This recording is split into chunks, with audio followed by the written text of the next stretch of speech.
আমরা চাই আমার মাটিতে আমরা থাকবো, আমরা নিজের মাটিতে চাই। আজকে পুনর্বাসন দিবে, কালকে 5 বছর পর ওখান থেকে আমাদের উচ্ছেদ করবে কিনা গ্যারান্টি কি? এই যে 8 বছর আগে আমাদের কিছু ঘর 59টা পরিবার উচ্ছেদ করেছে, তাদেরকে এখন যে ঘর দিবে বলছে সাচিবে যাবে। যখন ঘর ভেঙেছে তখন তো এই আদেশ তখন ছিল না। আর আমাদের যে উচ্ছেদ করেছে তখন কোনো আদেশ ছিল না, পরবর্তীতে কিছু আবার আদেশ আসবে। তো আমরা এখন কোনো প্রতিষ্ঠানে আন্ডারে থাকতে চাই না, এবং আমাদের বলা হচ্ছে আমরা অবদ্ধ।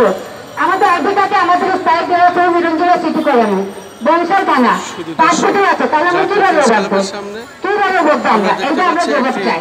তাই আমরা আমার মাটিতে আমরা থাকতে চাই, আমাদের দলিল করে দেওয়া হোক। মিরন জিল্লা হরিজন সিটি কলোনি ভূমি রক্ষা আন্দোলন, বাসস্থান চিকিৎসা আমরা তো কিছুই পাচ্ছি না। মিরন জিল্লা হরিজন সিটি কলোনি ভূমি রক্ষা আন্দোলন আমরা চাই তাই বিশাল মানববন্ধনটি করছে, আমরা দেখতে পাচ্ছি। এই যে মাটি নেমেছি মাটি থাকবো, রাজপথে থাকবো যখন পর্যন্ত আমাদের মাটি রাজধানীর ঢাকা। না হোক। ধন্যবাদ।